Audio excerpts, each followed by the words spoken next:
नमस्कार, मैं रवीश कुमार। पत्रकारों की गिरफ्तारी, जांच और जमानत याचिका के मामले में अदालतों के फैसले में अगर इतना अंतर होगा तो लोग सवाल करेंगे ही कि क्या कानून का पैमाना किसी खास पत्रकार के लिए ही है या सभी के लिए है।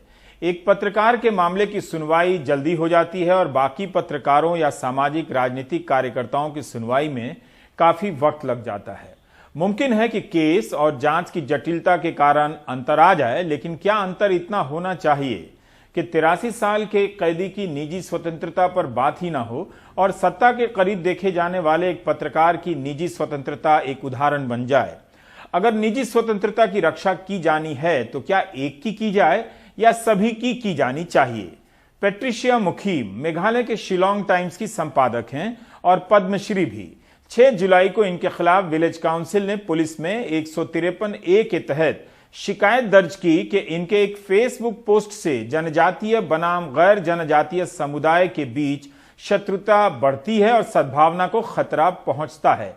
उन्होंने हाईकोर्ट में FIR निरस्त करने की याचिका लगाई तो कोर्ट ने इनकार कर दिया। कहा कि कानून की प्रक्रिया के तहत जांच एजेंसी को जांच की छूट मिलनी चाहिए।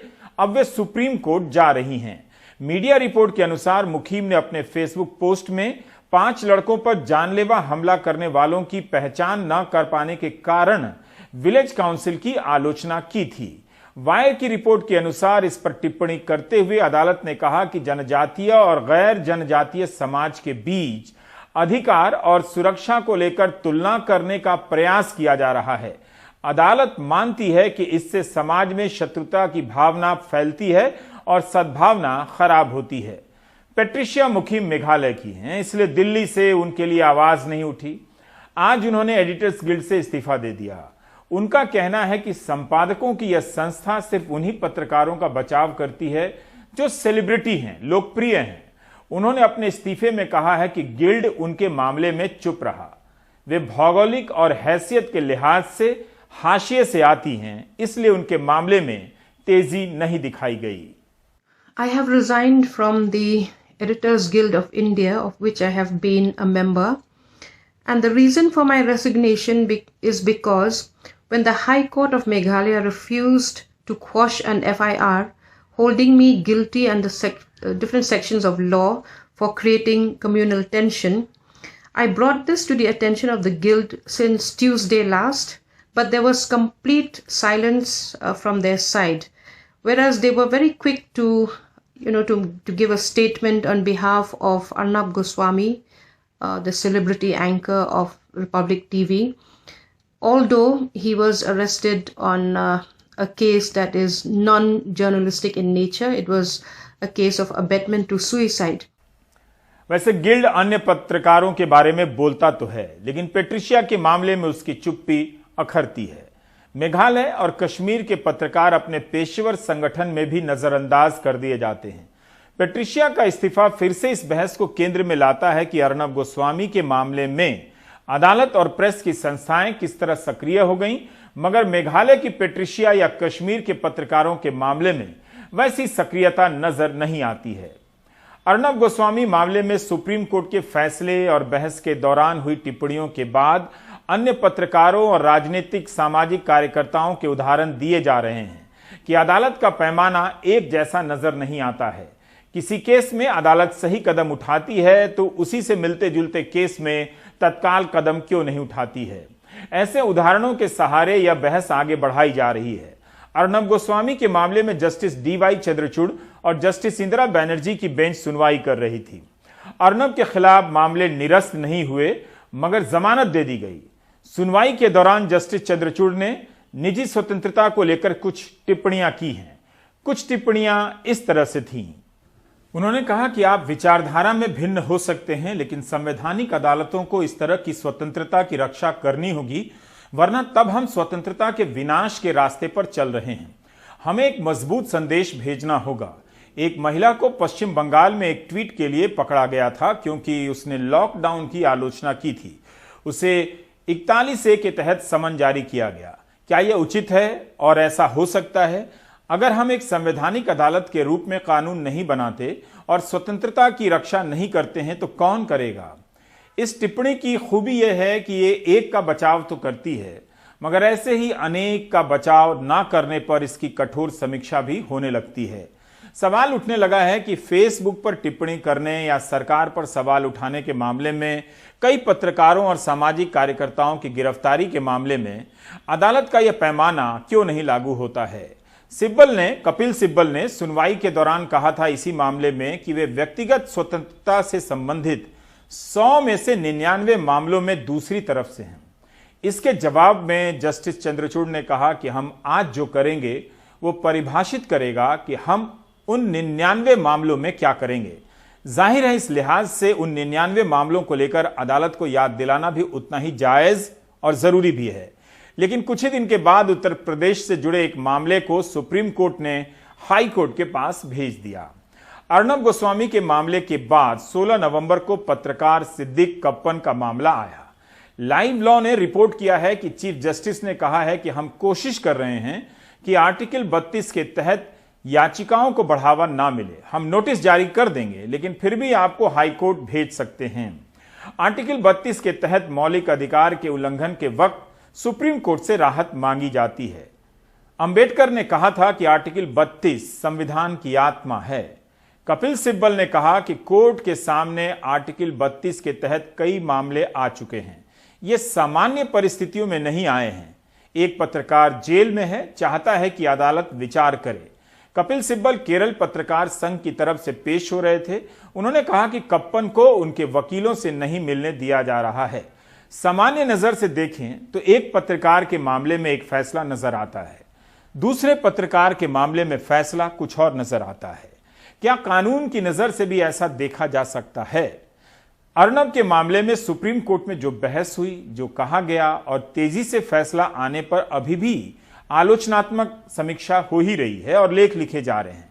टेलीग्राफ, हिंदू, एक्सप्रेस के संपादकीय लेखों की भी चर्चा हो रही है।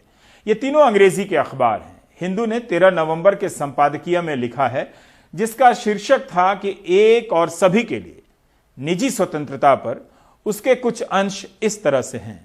अर्नब गोस्वामी का मामला हमेशा ही जमानत के लिए उपयुक्त था, मगर यह साफ नहीं है कि अदालत ने उनकी निजी स्वतंत्रता के लिए जमानत की जो नियमित प्रक्रिया है उसकी अनुमति क्यों नहीं दी। सत्र न्यायालय के सुने जाने से पहले अर्नब गोस्वामी बॉम्बे हाई कोर्ट गए थे। जब सत्र न्यायालय के पास सुने जाने का विकल्प था तो बॉम्बे हाई कोर्ट के खारिज करने के फैसले को गलत नहीं कहा जा सकता। आमतौर पर ऊंची अदालतें यही कहती हैं कि जब विकल्प है तो पहले निचली अदालत में जाइए। जब वहां से फैसला हो जाता है तब सुप्रीम कोर्ट ने जमानत दी है। इसलिए हैरानी की बात यह है कि अंतरिम जमानत की याचिका को इतनी जल्दी सुना गया।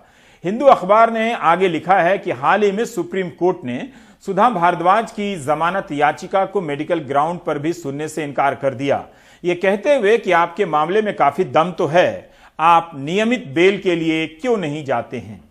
उम्मीद की जाती है कि अदालत अपने विस्तृत फैसले में बताएगी कि किन परिस्थितियों में सुप्रीम कोर्ट निचली अदालतों में नियमित बेल की प्रक्रिया को ओवर रूल करते हुए पहले सुन सकता है और क्या मजिस्ट्रेट और सत्र न्यायाधीश को किसी केस में उसी दिन अंतरिम जमानत देनी चाहिए।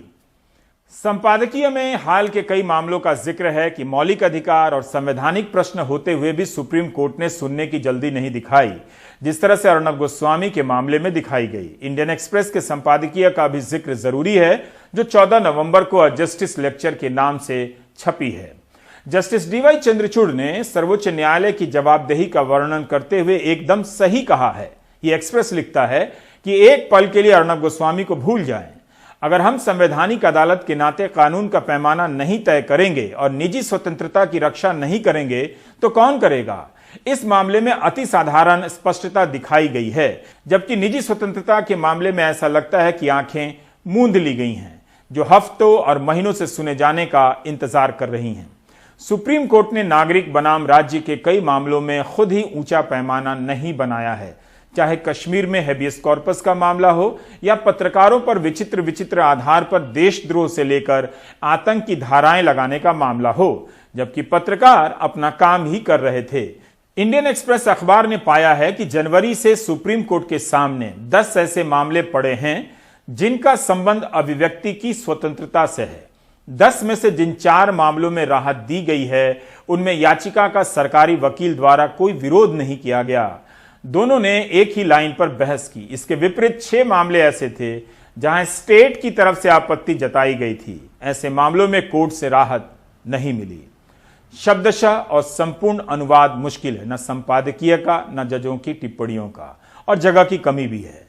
एक्सप्रेस ने यह भी लिखा है कि कुणाल कामरा के मामले में अवमानना की जो अनुमति दी गई है, सुप्रीम कोर्ट उसे रिजेक्ट करने में देरी ना करे।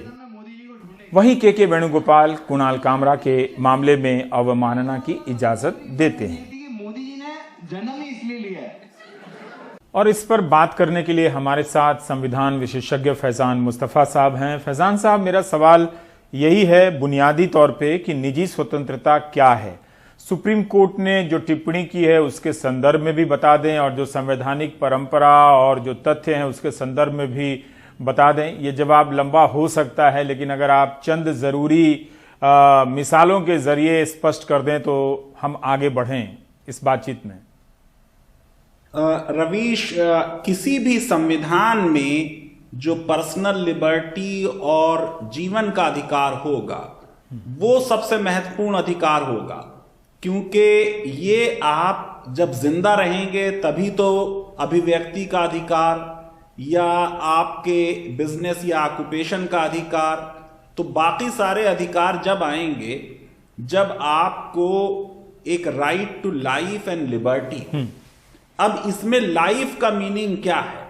सुप्रीम कोर्ट ने कहा कि लाइफ का मीनिंग एनिमल एग्जिस्टेंस नहीं है। यह नहीं है कि सिर्फ जिंदा रहने दिया जाए, बल्कि लाइफ का मतलब है to live with human dignity, यानी जीवन के अधिकार और स्वतंत्रता के अधिकार में सुप्रीम कोर्ट ने बहुत से और अधिकार पढ़ दिए। यानी उसमें right to education, right to health, right to environment, right against pollution, बहुत से राइट्स उसमें पढ़ दिए। अब मेन चीज ये कि जब ये संविधान भारत का बन रहा था तो पहले ये बहस हुई कि जो अमेरिका के संविधान में ड्यू प्रोसेस का शब्द है वो आर्टिकल 21 में लिखा गया। बाद में ये कहा गया कि साहब ड्यू प्रोसेस से जो right to life and personal liberty है वो बड़ा वाइड हो जाएगा, बड़ा वेग हो जाएगा, भारत जैसे देश के लिए उसको थोड़ा कम कर लेते हैं, तो प्रोसीजर एस्टेब्लिश बाय लॉ हो गई। अब जब शुरू में जब देश आजाद हुआ और नया भारत में संविधान आया तो कम्युनिस्ट लीडर गोपालन को अरेस्ट कर लिया गया, और उनकी इस गिरफ्तारी को जब चैलेंज किया गया तो वहां कोर्ट ने यह कह दिया कि भाई हमारा लॉ यह है कि no one shall be deprived of his life और personal liberty except according to procedure establish by law. यानी अगर कोई लॉ बन गया है तो उससे आपका जीवन और आपकी स्वतंत्रता का अधिकार, निजी स्वतंत्रता का अधिकार छीना जा सकता है। इसी जजमेंट में माइनॉरिटी जजमेंट जस्टिस फजले अली ने लिखा और उन्होंने कहा प्रोसीजर एस्टेब्लिश बाय लॉ का मतलब यह नहीं है कि संसद या विधानसभा कोई भी लॉ बना दे और लोगों के जीवन का अधिकार और स्वतंत्रता का अधिकार छीन लिया जाए, बल्कि उस लॉ को कई और यार्डस्टिक्स पे टेस्ट किया जाएगा कि क्या वो लॉ जस्ट है, फेयर है, रीजनेबल है, नॉन आर्बिट्रेरी है। और आप देखिए कि 28 साल बाद 1978 में सुप्रीम कोर्ट की मेनका गांधी के केस में आपको मालूम है कि मेनका गांधी का पासपोर्ट इंपाउंड कर लिया गया था, और वहां सरकार ने कहा था पासपोर्ट एक्ट के तहत हमें अधिकार है कि हम किसी का पासपोर्ट इंपाउंड कर लें, उससे सरकार छीन ले पासपोर्ट। यहां सुप्रीम कोर्ट ने कहा कि देश के बाहर यात्रा करना भी जीवन के अधिकार में शामिल है, और क्योंकि ये लॉ जो है ये फेयर और रीजनेबल और जस्ट नहीं है, उसको स्ट्राइक डाउन कर दिया। तो ये एक बहुत बड़ी जर्नी रही है। और उसके बाद जब कोलिशन गवर्नमेंट्स आई, सरकारें कमजोर हो गई, सुप्रीम कोर्ट बहुत मजबूत हो गई, तो पब्लिक इंटरेस्ट लिटिगेशन के तहत नए आयाम सुप्रीम कोर्ट ने लिख दिए स्वतंत्रता और जीवन के अधिकार के। और अभी आपको मालूम है कि एक 9 जज बेंच ने कह दिया कि राइट टू प्राइवेसी जो है वो भी स्वतंत्रता का अधिकार है। पर आज हकीकत क्या है कि मैं किससे शादी करता हूं इसकी मुझे चॉइस नहीं दी जा रही। और आपको मालूम है कि जब इमरजेंसी में विपक्ष के नेताओं को और सिविल लिबर्टियंस को बंद कर दिया गया, तो जबकि 9 हाई कोर्ट्स ने कहा कि आर्टिकल 21 सस्पेंड भी हो जाए तब भी रिट ऑफ हैबियस कॉर्पस का अधिकार रहेगा। पर अनफॉर्चुनेटली हमारी सुप्रीम कोर्ट ने उस समय भी यह कह दिया 4-1 की मेजॉरिटी से कि अगर राइट टू लाइफ सस्पेंडेड है तो फिर आपको कोई हैबियस कॉर्पस का राइट नहीं है। आप सोचिए कि बाद में जनता गवर्नमेंट आई और एक अमेंडमेंट किया गया 44वां, और यह कहा गया कि यह जो जीवन का अधिकार है यह नॉन डेरोगेबल है। अगर इमरजेंसी भी लगेगी तो राष्ट्रपति को और सरकार को इस राइट को सस्पेंड करने का अधिकार नहीं होगा। आप सोचिए कि रवीश क्या बात हो रही है। 81 साल के हैं हमारे तेलुगु पोएट वरवरा राव, अब उन्हीं का आज मामला था। हाई कोर्ट ने कहा था कि भाई एक मेडिकल रिपोर्ट एक्सपर्ट सबमिट करें, यूरोलॉजिस्ट ने नहीं देखा, न्यूरोलॉजिस्ट ने नहीं देखा, एक वीडियो से देख के रिपोर्ट दे दी गई जो बड़ी नाकिस और इनकम्प्लीट रिपोर्ट है।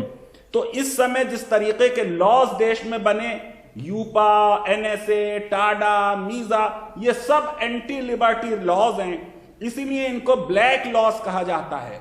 और हर सरकार ने, चाहे वो किसी भी पार्टी की हो और किसी भी देश की हो, इन ब्लैक लॉज का हमेशा दुरुपयोग लोगों की स्वतंत्रता के अधिकार को छीनने के लिए किया। जी फैजान साहब, मेरा अब आगे सवाल यही है कि अर्नब गोस्वामी के मामले में आप बहुत टिप्पणी हो रही है जस्टिस चंद्रचूड़ की टिप्पणी पर। कहा जा रहा है कि अर्नब के संदर्भ में उनकी बात बिल्कुल सही है, तो फिर सुधा भारद्वाज से लेकर 83 साल क्रिस्टियन स्वामी या अन्य पत्रकारों के मामले में उसी सही बात को हम पैमाना माने तो वो नजर क्यों नहीं आती है। संविधान के टीचर के रूप में क्या आप सभी मामलों पर एक ही मापदंड लगाना चाहेंगे, या हो सकता है अदालत के सामने हर मामला एक दूसरे से अलग हो? क्या अदालत की आलोचना यहां तर्कसंगत है?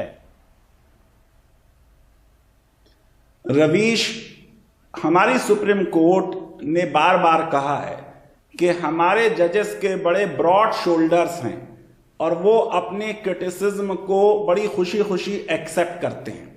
इसीलिए ज्यादातर केसेस में कंटेम्प्ट की प्रोसीडिंग्स नहीं हो जाती, कभी कभी हो गई हैं, जो अफसोस की बात है। अब सारा खेल रवीश ये है कि एक प्रिंसिपल ये होता है कि बात चाहे गलत हो, लेकिन अगर परसेप्शन उसके बारे में हो जाता है तो फिर फैक्ट्स की कोई हकीकत नहीं रहती। यह अफसोस की बात है कि जो अभिव्यक्ति के अधिकार पे सुप्रीम कोर्ट के कुछ फैसले आए पिछले 1 साल में, उससे एक परसेप्शन बन गया कि जब सरकार के विरुद्ध केस होता है तो सुप्रीम कोर्ट रिलीफ नहीं देती, और जब सरकार भी पेटिशनर से साथ में कहे कि इसमें रिलीफ दे दी जाए और वो अभिव्यक्ति का मामला होगा, जैसे अर्नब गोस्वामी का मामला था या ऐसे और किसी जर्नलिस्ट का मामला जो था, उसमें इस तरीके की रिलीफ जो है वो सरकार दे देती है। अब इसमें जेएस मिल ने जैसे कहा कि पूरे विश्व में अगर एक मत है सब लोग और एक व्यक्ति जो है उसका दूसरा मत है, तो पूरे विश्व की मानवता को यह अधिकार नहीं है कि उस एक व्यक्ति को खामोश कर दिया जाए, बल्कि उस व्यक्ति का यह अधिकार है कि वो बोले और पूरा विश्व उसको सुने। हमारे यहां जैसे मैंने आपको बताया कि क्योंकि हम जनतंत्र हैं, तो जीवन और निजी स्वतंत्रता के अधिकार के बाद सबसे बड़ा अधिकार जो है वो अभिव्यक्ति की स्वतंत्रता है। और जाहिर है कि ये एब्सोल्यूट नहीं है, इसकी रेस्ट्रिक्शंस अनुच्छेद 19 के क्लॉज 2 में दी हुई हैं।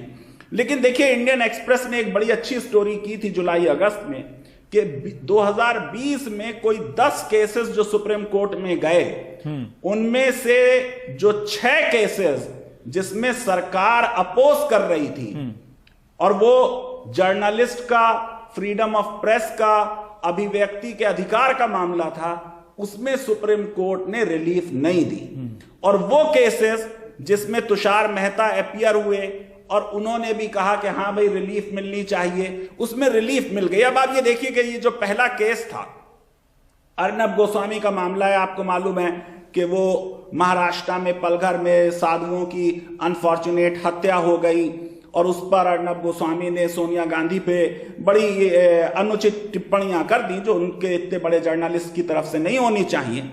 और फिर कई राज्यों में अर्नब गोस्वामी के विरुद्ध एफआईआर हो गई और सुप्रीम कोर्ट ने वो सारी एफआईआर खत्म कर सिर्फ एक एफआईआर रिटेन कर ली।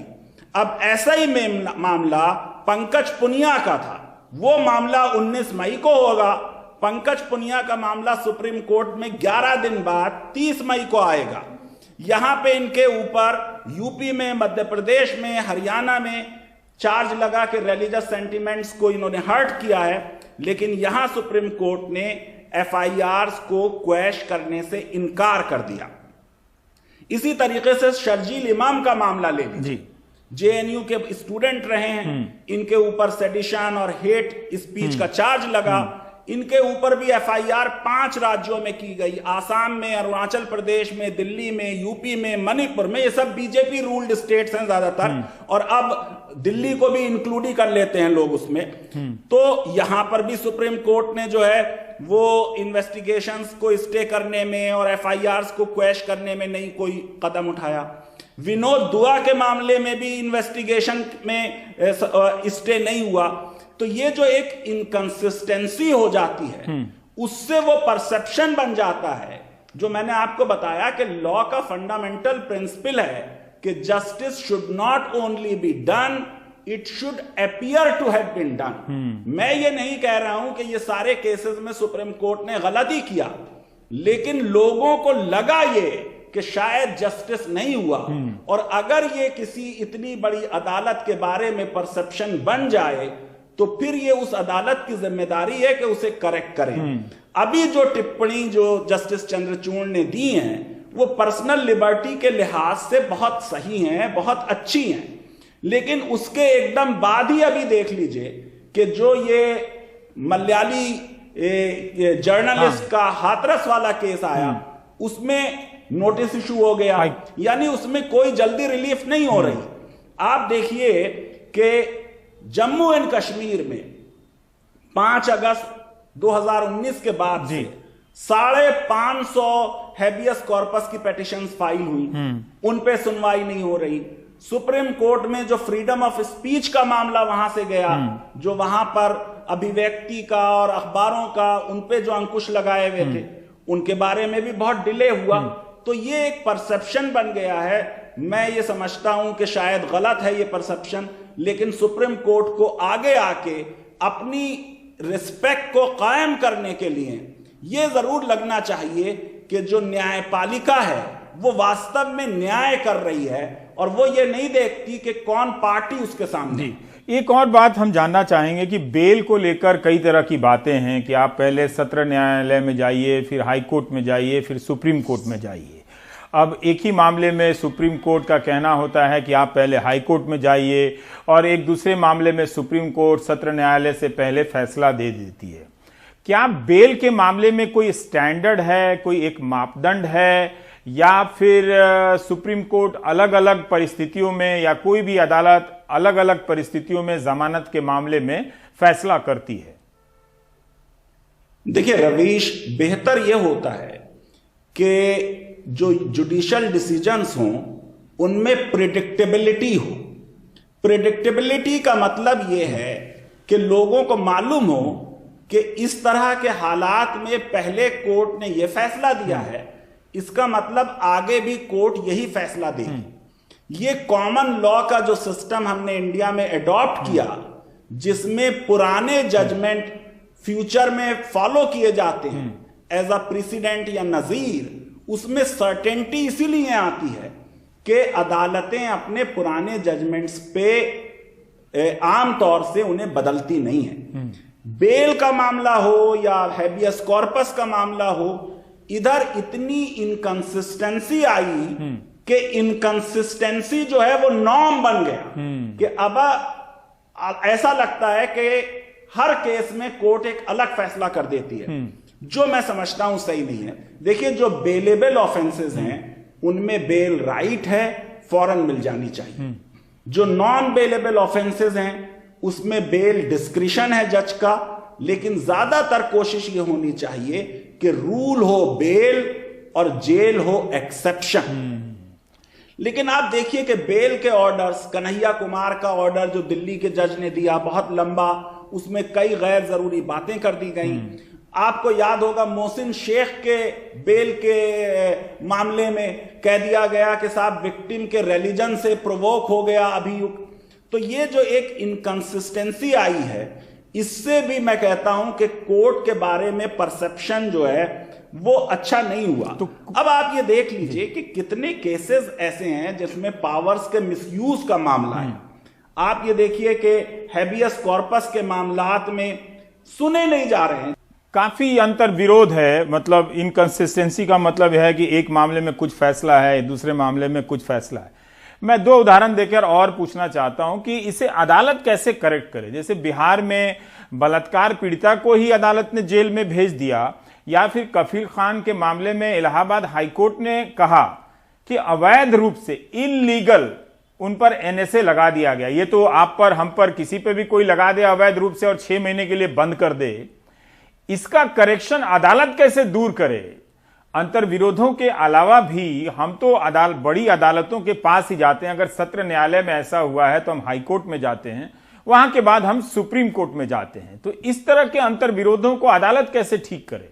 देखिए रवीश, बात यह है कि अगर सिर्फ आप लीगल प्रिंसिपल्स पे रहेंगे तो ये अंतर विरोध खुद ही समाप्त हो जाएंगे। देखिए जो अर्नब गोस्वामी के केस में कंट्रोवर्सी हो रही है वो ये कि उसको जुडिशियल रिमांड पे भेजा गया था। बहुत बड़े जर्नलिस्ट हैं, इसमें कोई दो राय नहीं है, बहुत अच्छा कर सकते थे, मगर कहीं ना कहीं कुछ और हो गया मामला।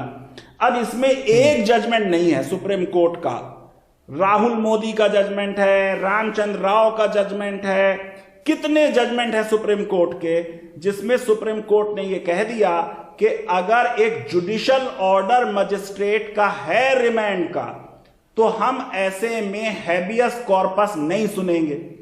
यानी एक केस में तो ऐसा हुआ कि अटॉर्नी, अभी 2019 का केस है, कि सॉलिसिटर जनरल ने यह कहा कि भाई ये तो हैबियस कॉर्पस में नहीं हो सकता, तो कोर्ट ने यह बात मान ली और फिर 142 की power to do complete justice उसमें दे दिया। डिफेमेशन के मामले में किसी को ऐसे अरेस्ट कर लिया गया था। तो अब आपने, जब आपका लॉ ये रहा है कि जहां पे भी जुडिशियल रिमांड हो चुकी है, इसका मतलब एक मजिस्ट्रेट का जुडिशियल माइंड लग चुका है, उसमें फिर रेमेडी जो है वो हैबियस कॉर्पस, वो भी सुप्रीम कोर्ट में आके, वो भी छुट्टी के दिन, वो बात सही नहीं थी। रेमेडी होनी चाहिए कि आप लोअर कोर्ट में जाएं और बेल जो है अपनी रेगुलर बेल की जमानत की एप्लीकेशन दें। देखिए आपने एनएसए की बात की रवीश, किसी एक सरकार की बात नहीं है। एनएसए हो, मीसा हो और आपका टाडा हो, कोटा हो, पेटी ऑफेंडर्स, यानी किसी ने किसी दुकान से कोई चीज उठा ली, पेटी shopkeepers, trade union leaders, political dissenters, बच्चे, बूढ़े, झारखंड में 82-83 साल की औरतों के ऊपर टाडा और पोटा लगाया गया। और अब देखिए इलाहाबाद हाईकोर्ट ने खुद कह दिया कि ये जो काउ स्लॉटर के मामलात में यूपी में एनएसए लगाया गया वो ज्यादातर केसेस में गलत था। तो इसीलिए इस तरह के लॉज को सिविल लिबर्टियंस कहते हैं, ये ब्लैक लॉज है। जो पूरा संविधान का मामला मैं आपको कई बार बता चुका हूं। बहुत बहुत शुक्रिया फैजान साहब, आपसे बात कर हमेशा लगता है कि और ज्यादा वक्त होना चाहिए और ज्यादा आपसे उदाहरण और मामलों का संदर्भ लेकर समझना चाहिए। अंग्रेजी में तो अखबारों में ये सब बातें बड़े विस्तार से लिख दी जाती हैं, पर आपके चलते हिंदी के दर्शकों को ये सुविधा मिल जाती है। आप ऐसे ही संविधान के शिक्षक बने रहिए। बहुत बहुत शुक्रिया। और अब हम लेंगे ब्रेक के बाद चलेंगे पंजाब।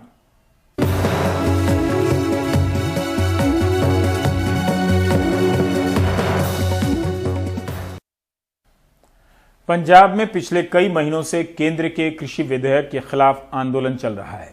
पंजाब सरकार ने केंद्र के विधेयक का विरोध करते हुए विधानसभा में अपना बिल भी पास कर दिया, लेकिन फिर भी आंदोलन अभी तक खत्म नहीं हुआ। किसानों के आंदोलन को बढ़ावा और अपना समर्थन देने के लिए अब पंजाब के गायक भी आगे आ रहे हैं। अपने गानों के जरिए किसानों का उत्साह बढ़ाने के साथ साथ वे लोगों से इस आंदोलन को समर्थन देने के लिए अपील कर रहे हैं। गजाली की ये रिपोर्ट देखिए। ਹੌਲੀ ਹੌਲੀ ਰਾਜਨੀਤੀ ਖੇਡੀ ਜਾਂਦੀ ਆ ਤੇ ਕੁਝ ਜਾਪਣਾ ਹੀ ਨਹੀਂ ਪਾਣੀਆਂ ਦੇ ਮਸਲੇ ਤੇ ਬੋਲਦਾ ਨਹੀਂ ਕੋਈ ਜਿਵੇਂ ਆਪਣਾ ही नहीं। किसान नए कृषि कानूनों के खिलाफ पंजाब में विरोध प्रदर्शन कर रहे हैं और इस बार उनके सुरों में सुर मिला रहे हैं पंजाबी गायक। इन गायकों में एक बुलंद आवाज है 31 साल के रंजीत बाबा की, जो पॉलिटिकल साइंस और संगीत दोनों में पोस्ट ग्रेजुएट हैं और नौजवानों में नया जोश भरकर उन्हें इस आंदोलन से जोड़ रहे हैं। पंजाब के लोगों से बहुत कमाया, वो लोग हमारी पिक्चरें देखते हैं, गाने सुनते हैं, शोज में बुलाते हैं। अब जब इस बिल की बात आई है तो हम इसके विरोध में खड़े हैं। जैसे बाकी लोग प्रभावित होंगे, हम भी होंगे। मशहूर गायकों ने किसानों के आंदोलन में हिस्सा लेना शुरू किया। जिन कलाकारों पर हिंसा और अमीर जीवन शैली का महिमा मंडन का आरोप लगता रहा है, वे अब संविधान और संघर्ष की बातें करते नजर आ रहे हैं। लड़ाई साडी होंद दिया, लड़ाई हमारे वजूद की है। बात खाली ऑर्डिनेंस या आर्थिक मुद्दों की नहीं है। बड़ी बड़ी कंपनियां आएंगी और हमारी जमीनें छीन लेंगी। बात यहाँ तक सीमित नहीं है, ये आधा सच है। पूरा सच ये है कि हमारा दिल्ली ने अस्तित्व मिटाने की कोशिश की है। पंजाब की धरती से दिल्ली को हमेशा से चुनौती मिलती रही है। औरंगजेब से लेकर अंग्रेज और इंदिरा गांधी सभी की गलत नीतियों के विरुद्ध पंजाब मुखर रहा है। इस बार निशाने पर मोदी सरकार है। किसानों के आंदोलन से जुड़े कई गाने सोशल मीडिया पर धूम मचा रहे हैं। जस बाजवा का गाना सेंटर की सरकार रही साडा जट लई गद्दार, जट्टा तगड़ा हो जा बेहद लोकप्रिय हो चला है। कई गानों ने आज के हालात की तुलना 1984 से भी की जा रही है, एक ऐसा साल जो सिख समुदाय के लिए बहुत ही तकलीफ भरा था।